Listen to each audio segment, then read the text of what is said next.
वारी मेरे प्यार में तुम परवारी,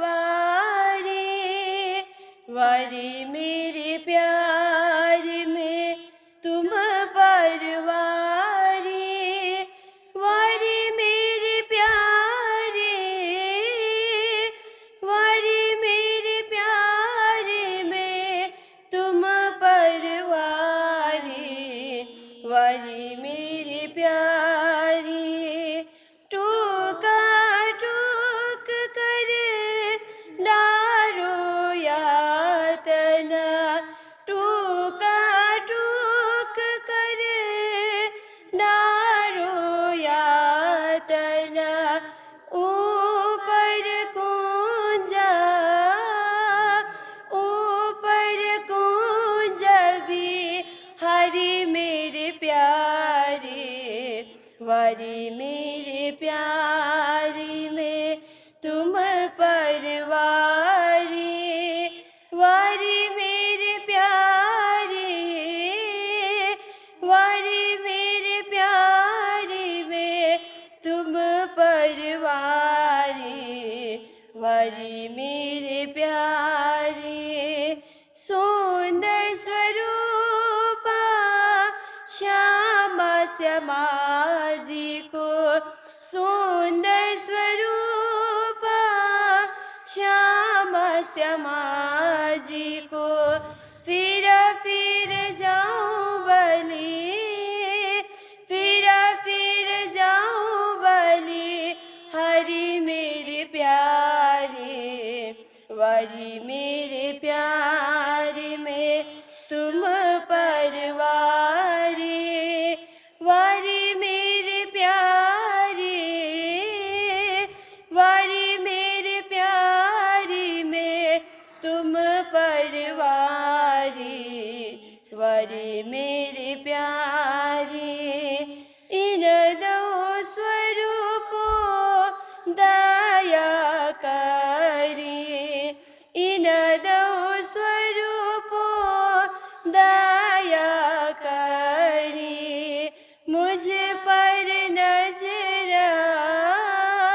मुझ पर नजर तू मारी मेरे प्यारे, वारी मेरे प्यारी में तुम परवारी, वारी मेरे प्यारे, वारी मेरे प्यारे में तुम परवारी, वारी मेरे प्यारे।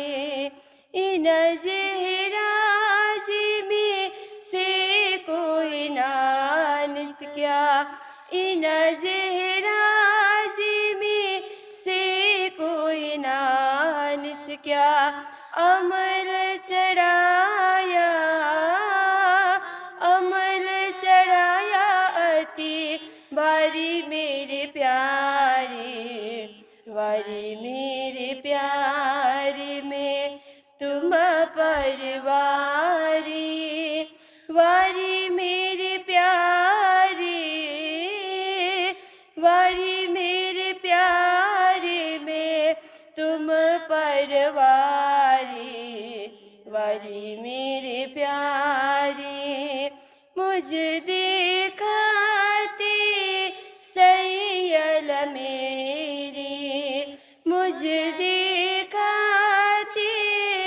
सैयल मेरी, कईयों जीत के, कईयों जीत के बाजी हारी, वारी मेरे प्यारे में तुम परवारी, वारी मेरे प्यारे, वारी मेरे प्यारे में तुम परवारी, वारी मेरे प्यारी में तुम परवारी, वारी मेरे प्यारे, वारी मेरे प्यारे में तुम परवारी, वारी मेरे प्यारे।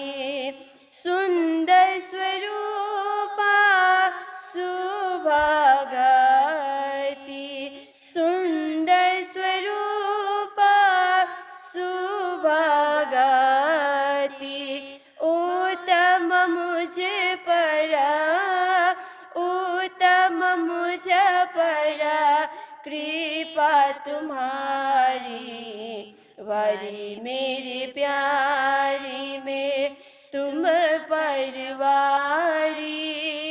वारी मेरे प्यारी, वारी मेरे प्यारी में तुम परवारी, वारी मेरे प्यारी।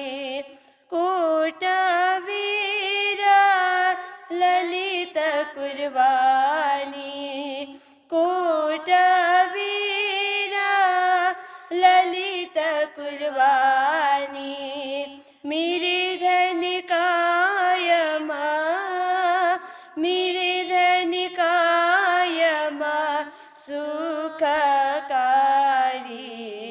वारी मेरे प्यारी में तुम परवारी, वारी मेरे प्यारी, वारी मेरे प्यारी में तुम परवारी, वारी मेरे प्यारी में तुम परवारी, वारी मेरे प्यारी, वारी मेरे प्यारी में तुम परवारी, वारी मेरे प्यारी। बोले श्री प्राणनाथ प्यारे की जय। उदय भवन लग यही अंधेरी, झूठे को खेल जुठाई, प्रकट नास व्यास पुकारे, सुखदेव साख पुराई, सुखदेव साख पुराई। बोलो कृष्ण कन्हैया लाल की, श्री निजानंद स्वामी की, श्री प्राणनाथ प्यारे की, महारानी बाईजुराज की, महाराजा छत्रसाल की, गुरुजी मंगलदास महाराज की, श्री कृष्ण प्रणामी धर्म की, तीनों पुरी धाम की, सर्व सुंदर साथ की, लोक लाज मर्यादा छोड़ी प्रणाम। उपस्थित धर्मप्राण शिरोमणि सुंदरसाज जी, माताएं, बहनें, भाइयों, प्रातःकालीन चर्चा ज्ञान गंगा, ज्ञान सरिता, ज्ञान सागर, ज्ञान के लिए कितने बड़ी नदी की उपमा दी जाए, फिर भी ज्ञान उससे भी बड़ा है। जैसे कहते हैं ना, ज्ञान के लिए गंगा का उपमा दिया गया। गंगा बहती है, गंगा की धारा बड़ी होती है, पर ज्ञान का स्वरूप उससे भी बड़ा है। ज्ञान सरिता, नदियों के साथ ज्ञान की तुलना की गई, कई नदियों के साथ, फिर भी ज्ञान का स्थान उससे ऊंचा है और उससे बड़ा है। फिर ज्ञान के लिए सागर भी कहा, ज्ञान सागर। सागर में तो अथाह पानी, अपरिमित पानी, पानी ही पानी होता है, फिर भी ज्ञान उससे कहीं बढ़ कर के है, उससे कहीं ऊंचा है, क्योंकि ज्ञान ही बताता है सागर कितना गहरा है और सागर कितना विस्तार वाला है। तो ये दिव्य ज्ञान एक तो भौतिक ज्ञान है, दूसरा आध्यात्मिक ज्ञान है। भौतिक ज्ञान में जगत की शिक्षा है, इतिहास, भूगोल, विज्ञान, भाषाएं, हिसाब किताब, ये जो है ये भौतिक ज्ञान है, क्योंकि इसकी भी आवश्यकता है। संसार में एक विद्वान बनने के लिए भौतिक ज्ञान की भी बहुत जरूरत होती है, क्योंकि संसार को जाने बिना परमात्मा को कैसे जानेगा। पहले तो जगत को जानना पड़ेगा, फिर जगदीश्वर को जानेगा, सृष्टि को जानना पड़ेगा, फिर सृष्टिकर्ता को जानेगा वो। इसके लिए भौतिक ज्ञान भी जरूरी है। पहले कोई समय ऐसा था कि पढ़ने की सुविधा नहीं थी, स्कूल खुले हुए नहीं थे, गुरुकुल बहुत दूर होता था। आजकल तो अब घर के पास ही स्कूल हैं, पढ़ने की सुविधा है, तो पढ़ना चाहिए। भौतिक ज्ञान हासिल करने से जगत की स्थिति के विषय में हमें पता लग जाता है, इतिहास का पता लगता है, विज्ञान क्या है, विज्ञान कैसी चमत्कार कर रहा है, ये सब कुछ भी हमको भौतिक ज्ञान से ही प्राप्त होता है। देखिए, हिसाब करना, लेखा जोखा रखना, ये भी तो भौतिक ज्ञान है। तो उससे परे है आध्यात्मिक ज्ञान, जिसमें परमात्मा का स्वरूप कैसा है, परमात्मा का नाम क्या है, परमात्मा का धाम कितना दिव्य है, परमात्मा की लीला कितनी जो है अद्वैत लीला है, अखंड लीला है, वो लीला कैसी है, इस विषय में जो खोज हम करते हैं धर्मशास्त्रों के माध्यम से। एक तो स्कूली किताबें हैं, कॉलेज और यूनिवर्सिटी की किताबें हैं, एक पक्ष है धर्मशास्त्रों का। किताबें तो वो भी है, परंतु उनको ग्रंथ कहा जाता है। संसार की चीज़ों को किताबें, धार्मिक चीज़ों को ग्रंथ कहा जाता है। तो धर्म ग्रंथ में जो लिखा है वो जीव जगत के विषय में तो लिखा ही है धर्म ग्रंथों में भी, पर ब्रह्म के विषय में भी लिखा है। ब्रह्म कहाँ है, ब्रह्म कैसे हैं, ब्रह्म का स्वरूप कैसा है, परमधाम कैसा है, परमधाम की लीलाएं कैसी है, परमधाम की दिव्यता कैसी है, परमधाम की भव्यता कैसी है, 25 पक्ष किसको कहा जाता है, एक एक पक्ष की क्या महिमा है, और किस किस पक्ष में कहाँ कहाँ राज्य लीला करने जाते हैं, आनंद का विस्तार करते हैं। ये सारी चीज़ें जो है अध्यात्म ज्ञान के अंतर्गत आती हैं। देखिए, अध्यात्म ज्ञान में जब हम प्रवेश करते हैं तो जगत से उठ करके ब्रह्ममय हो जाना, ब्रह्म चिंतन में खो जाना, ब्रह्म की खोज करना और ब्रह्म के साथ एकाकार हो जाना, उसको आध्यात्मिक ज्ञान कहा जाता है। जो हम वाणी के माध्यम से, तारतम सागर के माध्यम से नित्य प्रति ब्रह्म के करीब होने का, पर ब्रह्म परमात्मा के करीब होने का हम लोग कार्य करते जा रहे हैं, जीवन को आगे बढ़ा रहे हैं, धन्य बना रहे हैं। भौतिक ज्ञान को भी हमने पढ़ा सीखा, आध्यात्मिक ज्ञान को भी हम पढ़ रहे हैं, सीख रहे हैं। आजीवन सीखते रहेंगे, सुनते रहेंगे, अनुपालन करते रहेंगे और जीवन को धन्य बनाते रहेंगे। तो हम लोग कीर्तन सुन रहे हैं और हमारा प्रसंग चल रहा है, सुनो रे सतके बंजारे, लोक लाज मर्यादा छोड़ी।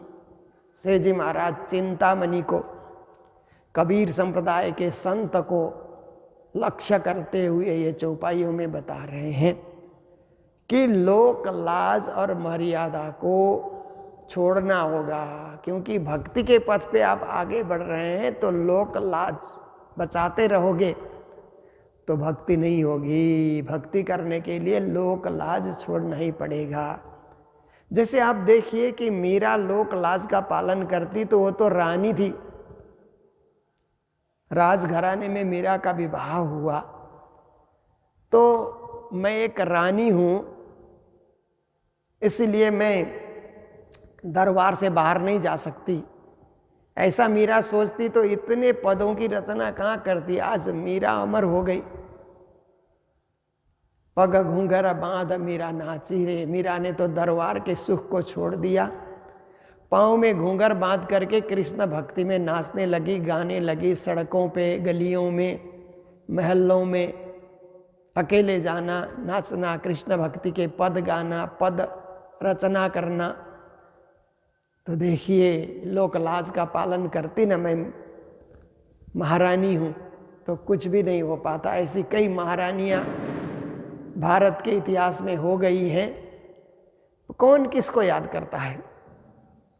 राजा, महाराजा, रानी, महारानी, कौन याद करता है? कौन करता है किसको याद? मर जाने के बाद सूंघता नहीं है कोई फूल मुरझाने के बाद। एक कवि ने कहा ना कि मर जाने के बाद कौन किसको याद करेगा, किसको फुर्सत है। संसार उसको भुला देता है, चला गया गया ठीक हुआ ऐसा करके। फूल भी मुरझा जाए तो कोई सूंघता नहीं है, जब फूल खिला हुआ है ना तभी लोग सूंघते हैं उसको। मुरझाए फूल को कौन सूंघता है, उसको तो लोग फेंक देते हैं। पर कुछ कुछ व्यक्तित्व कहें, कुछ कुछ भक्ता, कुछ कुछ महापुरुष, कुछ कुछ दार्शनिक ऐसे होते हैं, दुनिया से चले जाएंगे पर उनका ज्ञान अमर होगा, ज्ञान से वो नहीं मरेंगे। जैसे मीरा चली गई, मीरा के भजन आज भी गाए जाते हैं मंदिर मंदिर में, भावपूर्ण ढंग से मीरा के भजन, मीरा के पद रचना का गायन होता है, देखिए। तो ऐसे ही कितने सारे भक्त हो गए जो अमर हो गए इस संसार के अंतर्गत। उन्होंने लोक लाज का ध्यान नहीं किया, क्योंकि लोग क्या कहेंगे, लोकाचार बोलते हैं ना, लोग क्या कहेंगे। 3 प्रकार की मर्यादाएं बताई गई है ना, लोक मर्यादा, कुल मर्यादा, वेद मर्यादा, ऐसा करके। तो कुल मर्यादा का अर्थ होता है कि हमारे कुल में ये नहीं से होता है, कुल धर्म लोग पालन करते हैं ना, कुल देवी की पूजा करते हैं, कुल धर्म पालन करते हैं, हमारे कुल में ये सब करने के लिए मना है, ऐसा कहते हैं। केवल कुल धर्म ही पालन करते रहेंगे तो परब्रह्म की भक्ति नहीं होगी, फिर देवी देवताओं की भक्ति में ही सीमित रह जाओगे। इसलिए कुल धर्म से भी आगे बढ़ना पड़ेगा। लोक धर्म, लोक में दुनिया वाले किसको धर्म मान करके चल रहे हैं, उतना ही आप पालन करेंगे तो परब्रह्म की भक्ति तक पहुंच नहीं पाते हैं। इसीलिए लोक मर्यादा की सीमा को भी लांघना होगा। उसके बाद वेद मर्यादा कहते हैं, वेदों ने जो कर्म कांड की मर्यादाएं बताई है उतने में ही सीमित रहेंगे तो भी परब्रह्म परमात्मा की भक्ति नहीं होगी, उससे आगे बढ़ना पड़ेगा। तो श्री जी महाराज कहते हैं, लोक लाज मर्यादा छोड़ी, भक्ति पद पर आगे बढ़ने वालों को लोक लाज और लोक मर्यादा को छोड़ना होगा, तब ज्ञान पद भी पाए। इसको छोड़ने से ही ज्ञान की पद भी मिलती है। जितने ज्ञानी लोग हो गए, जैसे श्री देवचंद्र जी महाराज सोचते हैं कि हम तो मेहता कुल के हैं, व्यापारी कुल के हैं, इसलिए हमें व्यापार ही करना चाहिए, ऐसा देवचंद्र जी महाराज सोचते, जो मत्तु मेहता करते थे। और मत्तु मेहता ने देवचंद्र जी को जो शिक्षा दी कि मैं व्यापार करता हूँ तो तुम भी व्यापार करो, पर देवचंद्र जी महाराज ने उस कुल धर्म को छोड़ दिया। कुल धर्म व्यापार करने को सिखाता था, देवचंद्र जी महाराज ने छोड़ दिया। तब ज्ञान का पद, इतना सदगुरु का पद उनको मिला, अमर हो गए सदगुरु महाराज। सदगुरु के महाराज के जयकारे के बिना हम लोग कार्यक्रम भी प्रारंभ नहीं करते हैं। बंदों सतगुरु चरण को करूं सुप्रेम प्रणाम, अशुभ हरण मंगल करना श्री देवचंद्र जी को नाम। ये चौपाई पढ़े बिना सायंकालीन पूजा हमारी शुरू होती नहीं है। देखिए, कुल मर्यादा को उन्होंने छोड़ दिया। श्री प्राणनाथ जी महाराज मंत्री कुल के थे, दीवान परिवार से थे, उनके पिता दीवान थे, जाम राजा के दीवान थे। और कुछ काल प्राणनाथ जी भी दीवान बने जाम राजा के, पर बाद में जब उन्होंने देखा कि ये सब कुल मर्यादा में हम बंधे रहेंगे तो व्यापक रूप से धर्म का प्रचार नहीं कर सकेंगे, इसलिए मुझे मंत्री का पद त्याग देना होगा, इससे ऊपर उठना होगा मुझे, और संत भेष में, सादा भेष में मुझे देश परदेश का पर्यटन करना होगा, जागनी करनी होगी, राजा महाराजाओं को जगाना होगा। तो कुल परंपरा उन्होंने छोड़ी और ज्ञान के पद पे प्रतिष्ठित हुए। तो प्राणनाथ जी चिंतामणि को शिक्षा देने के बहाने हम सबको भी शिक्षा दे रहे हैं कि आपको भी ज्ञान के पद में आरूढ़ होना है, तो इन सब मर्यादाओं से ऊपर उठना होगा। एक आग ज्यों छोटी बुझाई त्यों दूजी मोटी लगाई। फिर कहते हैं कि कभी कभी क्या होता है कि घर का जो आग है ना, घर में जो आग जलती है वो छोटी आग होती है ना, छोटे किचन में हम खाना बनाते हैं घर में। कभी कभी घर छोड़ करके हम मंदिर आते हैं तो मंदिर में तो रसोई घर में बड़ी बड़ी भट्ठियाँ जलती है ना, संस्थाओं के देखभाल में हम सम्मिलित हो जाते हैं, तो क्या होता है कि घर की छोटी सी आग को बुझा करके आप आए, परंतु संस्थाओं में आने के बाद बड़ी आग में आप उलझ गए और उसमें आप उलझे ही रहोगे। एक प्रकार से ये अर्थ भी किया जाता है। पर दूसरा अर्थ है कि एक छोटा सा परिवार घर चला रहा है, तो घर चलाने का अहंकार होता है। मैं घर चला रहा हूँ, मेरे द्वारा घर चला रहा है, ये अहंकार लेकर के वो जीता है। जब संस्थाओं में आता है तो मैं संस्था चला रहा हूँ, फिर वो अहंकार आ जाता है। तो अहंकार तो पहले छोटे रूप में था, वो अहंकार बड़े रूप में आ गया। तो श्री जी महाराज कहते हैं इसी तरह से घर परिवार में रहता है तो तृष्णा भी छोटी होती है, क्योंकि परिवार में सीमित खर्च होता है, इसीलिए तृष्णा भी छोटी होती है। जब संस्थाएं शुरू करता है तो तृष्णा भी बढ़ जाती है। तो दुनिया में आप देखिए, एक छोटी आग को आप बुझा करके आए, दूसरी बड़ी आग में आप झुलस गए। तो श्री जी कहते हैं त्यों दूजी मोटी लगाई, एक आग ज्यों छोटी बुझाई।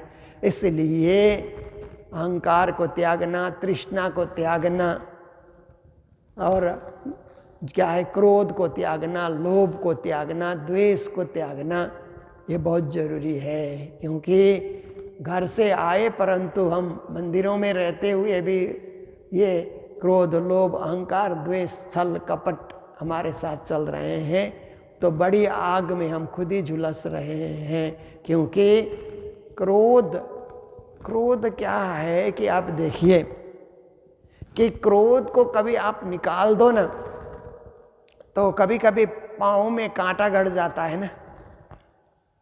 पाँव में कांटा गड़ने से दर्द होते रहता है।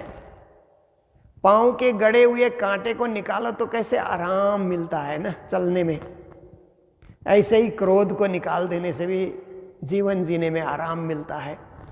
क्रोध भी एक कांटा है जो गड़ा हुआ है हमारे मन में, उसको निकाल दो तो एकदम शांति, एकदम सुबह, एकदम मंगल, सरल जीवन आपका हो जाता है। ऐसे लोभ दूसरा कांटा है, द्वेष ये तीसरा कांटा है। कई कांटे हमारे जीवन में गड़े गए हैं, उनको निकाल देना है। श्री जी महाराज कहते हैं नहीं निकाल सकोगे तो कितनी बड़ी संस्था में जाओ, कितने बड़े समाज में जाओ, कितने बड़े तीर्थ में जाओ, आपका स्वभाव वैसा ही होगा और आप उसी तरह से बंधन में बंधे रहोगे। कोट सेवक करो नाम निकालो, इष्ट चलाओ बढ़ाई। फिर कहते हैं कि कभी कभी लोग गुरु बन जाते हैं ना, तो चेले बनने वाले भी उनको मिल जाते हैं। दुनिया बड़ी है, इसलिए कोई कैसा ही गुरु का रूप धारण कर ले, उसके भी थोड़े से चेले तो हो ही जाते हैं। तो चेले होने के बाद वो सेवक हो गए। तो सेवक आप करोड़ों करोड़ बना लो, कोट सेवक करो, करोड़ों सेवक बनाओ, नाम निकालो, अपना नाम प्रसिद्ध करो। आजकल तो नाम प्रसिद्ध करने के लिए सोशल मीडिया काफ़ी है, कहीं जाना नहीं पड़ता है। पहले एक ज़माना ऐसा था कि सिनेमा में खेलने वाले नाम प्रसिद्ध करना चाहते थे, तो दीवाल में सिनेमा खेलने वालों की फ़ोटो चिपकी हुई रहती थी ना। कहीं भी पूरे भारत के किसी भी शहर में जाकर के दीवालों में देखो तो ये सिनेमा आई है, ये हीरो खेल रहा है, ये हीरोइन है, उन लोगों की फ़ोटो चिपकी हुई रहती थी। फिर उसके बाद फिर थोड़ा सा ज़माना पलटा खाया तो कथाकार लोग आ गए। कथाकार लोग आ गए तो कथाकारों ने भी दीवालों में पोस्टर चिपकाना शुरू कर दिया प्रसिद्धि पाने के लिए। दीवाल में यहाँ कथा हो रही है, रामायण की कथा, भागवत की कथा, शिव पुराण की कथा और बहुत सारे पुराणों की कथा, ऐसे करके सब दीवालों में पोस्टर लोग चिपकाने लगे। वो प्रसिद्धि के लिए है। इतने लोग आएंगे तो पंडाल छोटा पड़ जाएगा, जितने लोगों के लिए चिपका दिया है। अगर सारे के सारे आएंगे तो व्यवस्था कर पाना भी मुश्किल होता है, परंतु वो व्यवस्था करने के लिए नहीं है, प्रसिद्धि पाने के लिए। अब क्या हो गया कि सब कुछ डिजिटल हो गया, जमाना डिजिटल हो गया। तो डिजिटल जमाने में फिर पेड कर्मचारी रख करके लोग डालते रहते हैं। अपनी फोटो, अपना प्रवचन, अपना कुछ डालते रहते हैं। ये भी एक प्रसिद्धि पाने का मार्ग है। उसमें बहुत तामझाम करके आप दिखा रहे हैं तो प्रसिद्धि का ही एक स्वरूप दिखलाई देता है। आप सीधे साधे हिसाब से चल रहे हैं तो कोई बात नहीं, आपने सोशल मीडिया का सहारा लिया, ये माध्यम है, युग के हिसाब से आप चल रहे हैं। पर इसमें भी तामझाम आपने बढ़ा दिया, ये हो रहा है, ऐसे हो रहा है, जबकि वो हो नहीं रहा है। कहीं गौशाला हम चला रहे हैं या ये कर रहे हैं, ऐसे करके बहुत सारे लोग कर लेते हैं कि हम वृद्धाश्रम चलाते हैं, अनाथ आश्रम चलाते हैं, हम सामाजिक सेवाएं करते हैं, ऐसा करके कर लेते हैं। पर फील्ड में जा कर के देखने से उतना है कि नहीं, कुछ लोग तो कर ही रहे हैं। क्योंकि समाज की सेवा करने वाले लोगों की कमी हो जाए तो देश में बहुत सारे लोग भूखे मर जाएंगे। इसलिए कुछ वर्ग कर भी रहा है, पर कुछ वर्ग केवल विज्ञापन कर रहा है, विज्ञापन में लगा हुआ है। तो इस प्रकार से श्री जी महाराज करते हैं, विज्ञापन करके चेले बढ़ाओ, विज्ञापन करके अपना नाम ऊंचा करो, विज्ञापन करके संख्या बढ़ाओ, इष्ट चलाओ बढ़ाई, और अपने इष्ट का नाम बार बार जय जयकार करते हुए उच्चारण करते रहो। सेवा कराओ, सद्गुरु कहलाओ, अपनी सेवा कराओ उनसे, और खुद सद्गुरु खुद ही घोषित कर दो हम सद्गुरु हैं। क्योंकि आजकल तो किसी को घोषणा करने के लिए किसी की ज़रूरत नहीं होती, समाज की ज़रूरत नहीं होती है ना, लोग अपने आप ही अपना नाम घोषित कर देते हैं। तो ऐसे करके आप घोषित हो जाओ, सेवा कराओ, सद्गुरु करके अपना नाम घोषित करो। पर अलख न देवे लखाए, श्री जी महाराज कहते हैं इतना कुछ कर लेने के बाद भी परब्रह्म परमात्मा नहीं दिखलाई देंगे, क्योंकि आप में सच्चाई नहीं है, आप विज्ञापन के पीछे भाग रहे हैं, आप में बनावटीपन ज़्यादा है, असलियत कम है, वास्तविकता से आप दूर होते जा रहे हैं। इसलिए परमात्मा आपके करीब नहीं होंगे, नहीं आप परमात्मा के करीब जाएंगे, क्योंकि आपने परमात्मा को विज्ञापन का साधन बनाया, परमात्मा को पैसा बटोरने का साधन बनाया, और इस तरह से आप दुनिया के अंतर्गत अपनी प्रसिद्धि पाने के लिए धर्मशास्त्रों का प्रयोग कर रहे हैं, परमात्मा के नाम का प्रयोग कर रहे हैं, उससे आप अपने बड़प्पन बढ़ा रहे हैं। तो श्री जी कहते हैं ये सब व्यर्थ कार्य है, व्यर्थ चिंतन है, और व्यर्थ समय का आप जो है लोगों का भी समय बर्बाद कर रहे हैं, आपका भी समय बर्बाद हो रहा है। इसीलिए आप सच्चाई को देखो, वास्तविकता को देखो, आप जीवन का मूल्यांकन समझो। ऐसे नहीं कि हमेशा आप विज्ञापन में ही रहोगे, वास्तविकता से आप जुड़ करके चलो। तो श्री जी कहते हैं अन्यथा आप परमात्मा से दूर रहोगे, अलग परमात्मा कभी आपको दिखलाई नहीं देंगे। अब छोड़ो रे मान गुमान ज्ञान को, फिर बहुत सुंदर सुंदर चौपाइयों से शिक्षा देते हैं कि अब छोड़ दो, मान सम्मान को छोड़ दो, क्योंकि मान सम्मान के भूखे हो जाते हैं लोग। मान सम्मान देने लगते हैं तो व्यक्ति के मन में होता है कि हम जहाँ भी जाएं मान सम्मान मिले। इसके लिए कभी कभी क्या है कि साधारण बस में भी चल करके निकल जाना चाहिए, तो मान सम्मान कम होता है ना, बस के सारे यात्री आपको मान नहीं देंगे। कभी रेलवे स्टेशन में भी ट्रेन से यात्रा करिए तो रेलवे स्टेशन में बैठने की सीट नहीं मिलती है ना, बहुत देर तक खड़े खड़े रहना पड़ता है। तो ऐसे कर लेने से मान सम्मान अपने आप दूर हो जाता है, आपका अहंकार दूर हो जाता है। अपने आप को भीड़ में भी चलाना चाहिए। तो भीड़ में लोग धक्का देते हुए चलेंगे ना तो लगेगा कि हाँ हम क्या है कि मान सम्मान के भूखे नहीं हैं, लोग मुझे पहचानते नहीं है। ठीक है, कोई धक्का भी दे रहा है तो कौन सी बड़ी बात है, कोई मुझे रेलवे स्टेशन में बैठने की सीट भी नहीं दे रहा है तो कौन सी बड़ी बात है, बस में भी हम खड़े खड़े जा रहे हैं तो कौन सी बड़ी बात है, क्योंकि उसी में अपनी परीक्षा होती है। अपने आप को देखने के लिए इस प्रकार की परीक्षाएं भी की जाती है, पर ये सब हमने नहीं किया। केवल हम मान के भूखे रहे कि हमें ऐसा नहीं चलेगा, वैसा नहीं चलेगा, हमें ऐसा चाहिए, इस तरह की तैयारी करो।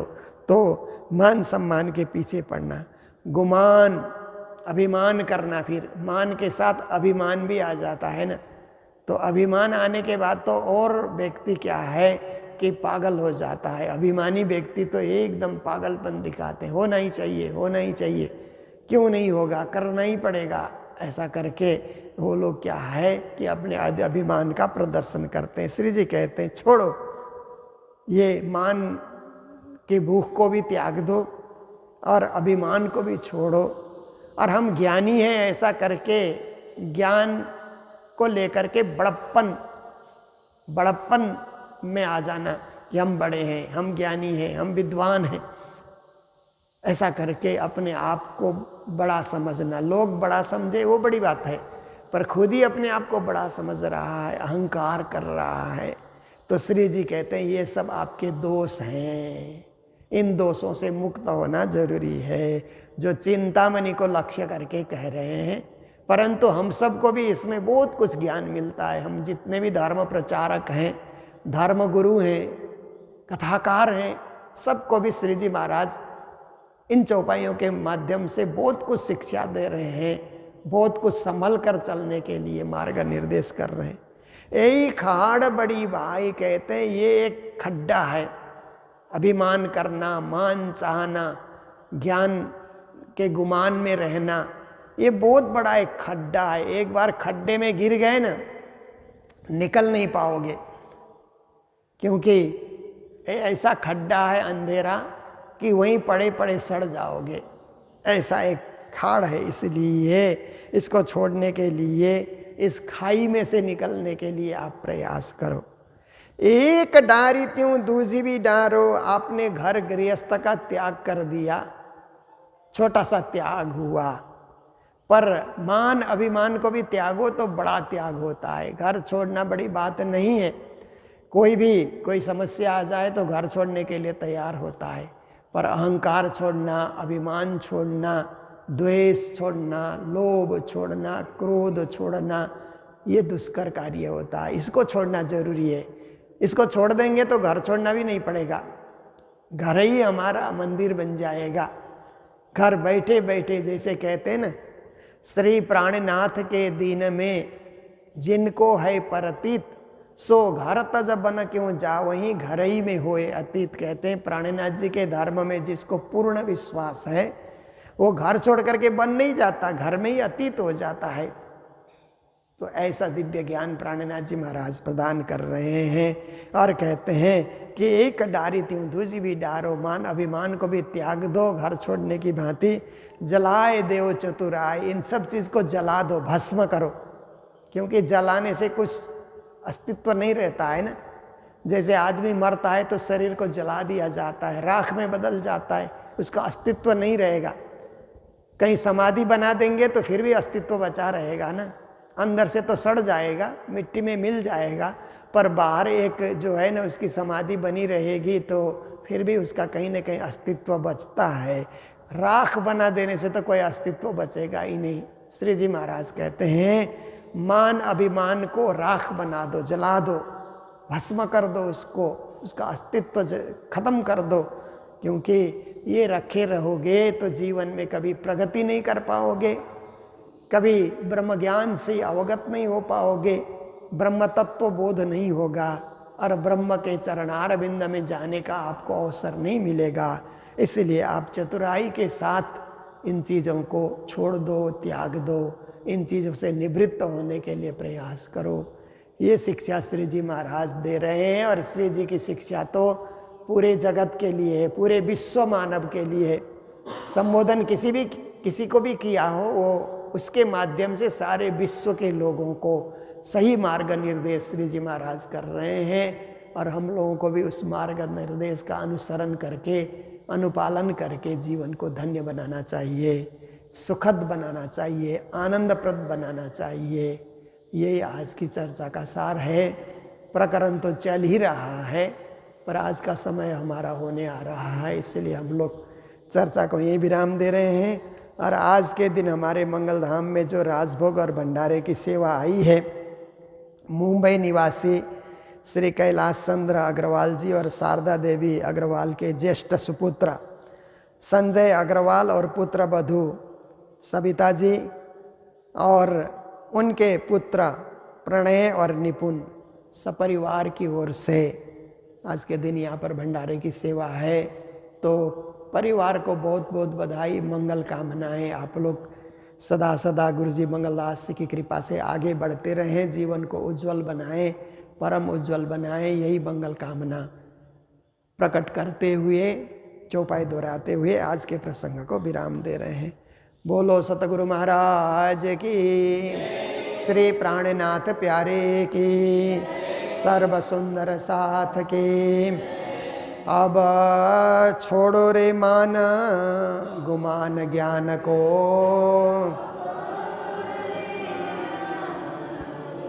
यही खाड़ बड़ी भाई, एक डारी त्यों दूजी भी डारो, जलाए देवो चतुराई, जलाए देवो चतुराई। बोलो श्री प्राणनाथ प्यारे की, श्री धाम के धनी की। प्रणाम।